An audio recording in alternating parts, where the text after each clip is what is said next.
현대적인 도시의 한복판이든 한적한 시골 어귀든 하루 24시간 가구는 우리 몸과 부대끼며 늘 그 자리에 있다. 덜어는 멋을 부리며 나를 봐달라 목소리를 높이기도 하고 평생 침묵을 지키다 소용이 다하면 버려지기도 한다. 공기처럼 일상의 지척에 있기에 그 소중함을 잊고 사는 가구. 가구는 그저 주변의 물건일까? 평생을 함께 갈 동행일까?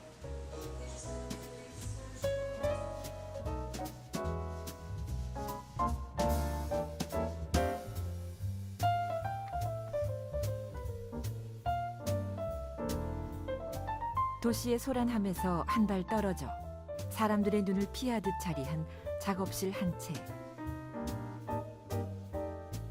이런 곳에서 과연 누가 무엇을 하고 있을까? 곳곳에 흩어져 있는 나무와 투박한 연장들. 여기는 목공예가 손창서의 작업실이다.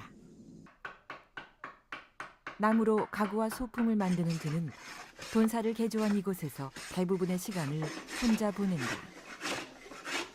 거의 혼자 있고 여기는 잘 아시겠 모르겠는데 전화가 잘 안 됩니다. 전화 안 되죠. 그러니까 하루 종일 전화가 안 옵니다.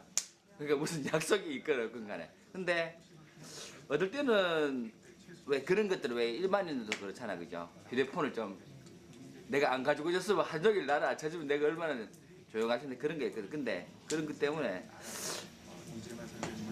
진짜 하루 종일 연락이 거의 안 옵니다. 작업실은 주인을 대변한다. 첫눈엔 그저 어질러진 것 같지만 그만의 엄연한 질서가 있는 공간 곳곳에서 글을 읽을 수 있다. 사실 제가 요 집보다 더 좀 편안한 공간이라고 해야 되나? 그리고 그 작업실에 가보면 그 사람을 제가 좀 알 수를 쓰는 스타일을 이제 저는 그렇게 이제 생각하는 편이거든요. 그러니까 뭐 예를 들어서 사용하는 목재라든가 뭐 깎아내는 방식이라든가 만드는 이런 방식들이 그 사람의 어떤 성격, 성향 그리고 앞으로 추구하는 방향하고 조금 좀 비슷하지 않는가. 내가 여기서 뭘 한다? 그러니까 어떻게 보면은 작업도 작업이지만 끊임없이 사고한다? 나무에 대한 생각을 한다? 뭐 이런 거일 수 있습니다. 그러니까 하루 종일 생각만 하고 가니까 이걸 이렇게 따듬어야지, 이렇게 따듬어. 안 그러면은 그 나무에다가 그림만 그리고 갈 때도 있습니다. 실제적으로. 그러니까 뭐라 그래야 되나, 저 나무에 맞는 게 뭘까라는 생각 주로 하는 게 그거라고 보시면 될 겁니다. 어울리는 게 뭘까? 이 나무와 어울리는 게 뭘까? 그리고 내가 저 나무에서 뭐 어떤 모습을 보았는가 이런 것들에 대한 뭐 그런 게 주로 여기 작업실에서 이루어진다고 저도 그렇게 생각해 보니까 그렇게 생각되십니다.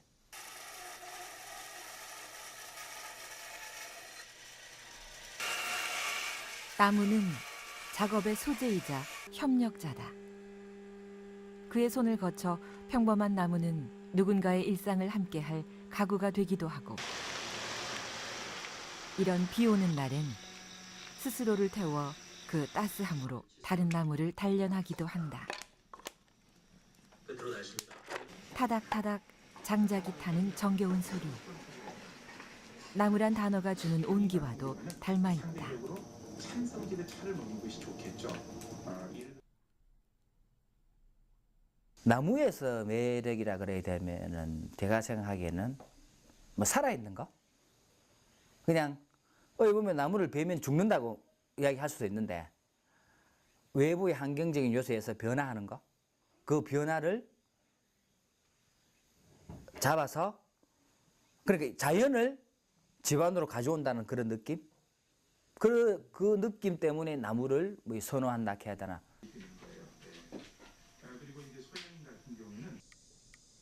살아서도 죽어서도 나무는 숨을 쉰다. 상대적으로 이 신장계통이 약한 소양. 직접 몸으로 부딪혀 봐야만 비로소 알 수 있는 나무만의 생명력이 오늘도 그의 가슴을 뛰게 한다.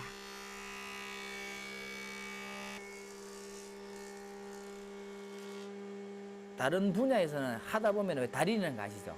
그 분야의 전문가가 되지 않습니까? 근데 이 나무는 매번 걸릴 때마다 다른 나무지 않습니까?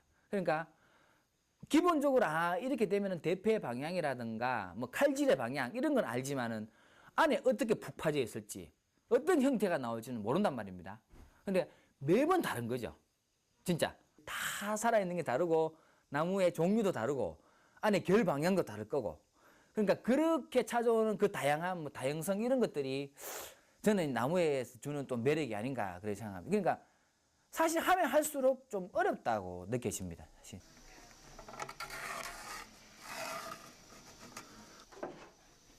살아있는 나무는 사람의 손을 탈수록 제맛을 낸다.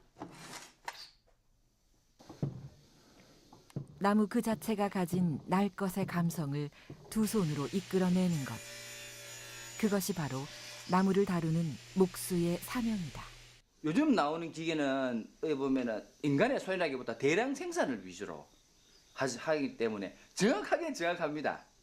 근데 이런 여기서 작은 공방에서 수공예 하는 사람이 물론 정확하게도 정확해야 됩니다만은 손맛이 떨어지는 거죠. 근데 아무리 그 기계가 발전돼도 이 살아있는 물질에 대한 어떤 가공은 정확하겠죠. 그렇지만 얘가 변형되고 어떻게 될 것이라 하는 계산까지는 안 할 거 아닙니까? 예를 들어서 안 그렇습니까? 근데 그걸 오래 만진 장인만이 알 수 있는 겁니다. 그죠? 얘가 어떻게 변할 것이다. 그리고 보면은 수많은 나의 그 목지의 부위가 있을 거 아닙니까? 가지 부분, 몸통 부분 있는데 어느 부분을 어떻게 사용하고 어느 부분을 써야 얘가 변형이 적고 어느 부분이 좋은 나무다 하는 건 이 장인만 알 수 있습니다. 나무를 만지는 일의 절반은 연장이다. 늘 그의 곁을 지키며 함께 나이를 먹어간다. 얘들도 그만큼 톱날이라든가 기름 쳐주고 닦고 조율을 해야 되는 겁니다. 그죠? 그러면은 오래되면 오래될수록 좋다 하는 게 그런 거겠죠. 내 손을 타서 오래돼야 되는 겁니다. 그냥 무작정 오래되면 안 되고 같이 가는 거죠. 지하고. 그래 되면은 좀 뭐라 그래야 되나 남들은 보면 이거를 버려야 될 것 같지만은 저는 이게 없어서는 안 될 그런 아주 소중한 게 되는 거겠죠. 목수의 정직한 노력이 고스란히 담긴 낡은 연장들.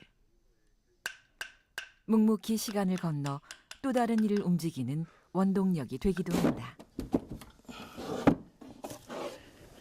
이거 보시면은 참 보기에도 하면 지금 녹이 썰어가지고 오래돼 보이지 않습니까? 이런 것들. 이게 한 목수 생활을 한 3, 40년 하신 분 이제 가지고 계신 건데 이게 아마 그분의 어떤 이거를 저한테 물려주신 거 보면은 이 정신 같은 거를 좀 깃들여져 있지 않나 이런 생각합니다. 그러니까 예를 들어서 기술보다도 이걸 할 수 있는 사람인지 아닌지 그런 가능성 뭐 그런 거를 이제 전달해 줬다고 저는 생각합니다. 그래서 이런 것 만약에 예를 들어서 하나가 이래 물려주면 그 사람이 계속 오래 할 수 있는 힘이 원동력이 되지 않습니까? 그죠? 그런 거 자기가 아끼는 도구를 이렇게 줄 수 있다는 거.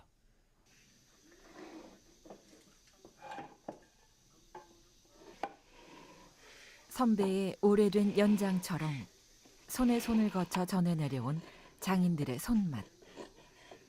그 익숙한 편안함을 그는 내일로 이어가고 싶다. 우리나라 가구의 특징 중에 하나가 이거라 하거든요. 겉은 되게 단순합니다. 속에는 아주 정교하게 짜여져 있거든요. 그러니까 이런 거. 굉장히 속에는 복잡하고 생각이 다양하고 그렇지만은 겉에는 늘 편안합니다. 그러니까 자기 어떤 성찰적인 그런 어떤 부분이 있다고 생각합니다. 예를 들어서. 그러니까 뭐 오리가 물에 떠 있으려면 발을 엄청나게 빨리 움직여야 되잖아요. 그죠? 근데 겉에서 보면 백조는 어떻습니까? 우아하죠? 아름답잖아요. 그죠? 근데 사람들도 그래야 된다고 생각하거든요.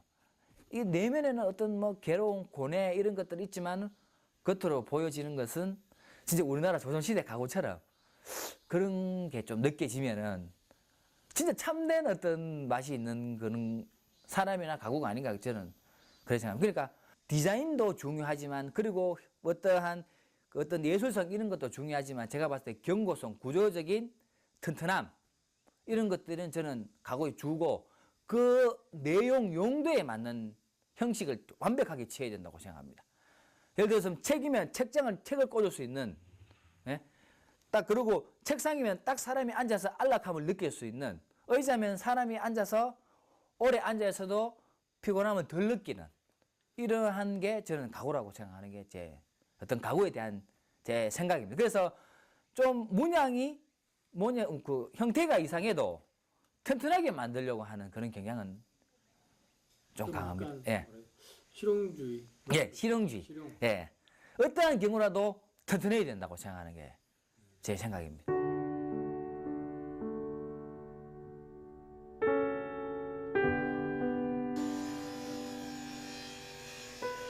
작품을 만드는 작가이자 오늘을 사는 생활인이기에 그에게 있어 삶과 예술 사이의 줄타기는 매일 계속된다. 그러니까 사람이 왜 요 갔다 왔다 갔다 하는 그런 느낌, 그 속에서 막 갈등. 그러니까 아까 내부적으로 갈등하는 요소, 살기 위해서 발버둥 그런 거는 계속 될 것 같습니다. 아마 내가 이거를 하는 한, 그리고 그거는 작가가 되고 싶어하는 사람은 누구나 담고 가야 될 일이라고 생각해요. 그러니까 이것도 놓아서는 안 되고 현실적인 부분도 놓아서는 안 되고 이상적인 부분도 놓아서는 안 된다고 생각합니다. 그러니까 어느 한쪽으로 치우치기 시작하면서 변질이 됩니다. 안 그렇겠습니까? 한쪽으로 치우치면. 다를 수용하면서 적절하게 어떻게 나아갈 방법을 찾는 거. 그러니까 그 안에서 고뇌하는 거. 뭐 그게 제가 가야 될 길이 아닌가 그렇게 생각하는데 뭐 어떻게 생각하시는지 모르겠는데 항상 그거는 같이 가지고 가야 된다고 생각합니다. 예. 고민하고 그러니까 현실적인 제품도 만들고 작품으로서의 가치 있는 작업들도 하고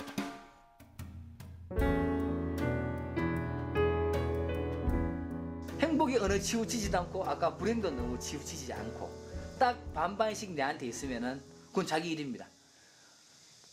내한테 불행이 더 많으면 그건 자기 일이 아닙니다. 내한테 내가 이거를 깎아서 다른 사람들은 보여주고 그 사람들이 만족하고 좋아하고 그리고 나를 인정해주고 이런 건 내 만족감이잖아, 그죠? 행복이라는 대안에 대해서 자꾸 생각해 보면은 저도 하루 종일 있으니까 생각을 많이 할 거 아닙니까, 그죠? 작업하다 보면은 과연 니는 좋아서 하나 싫어 이렇게 물어보면서 저 자신한테.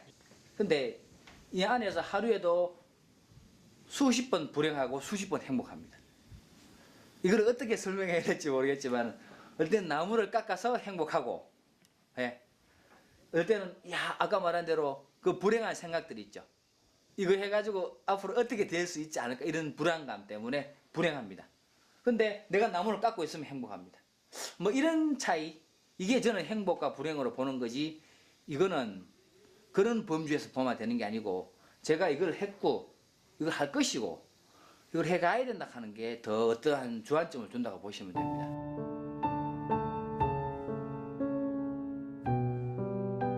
따듬는다.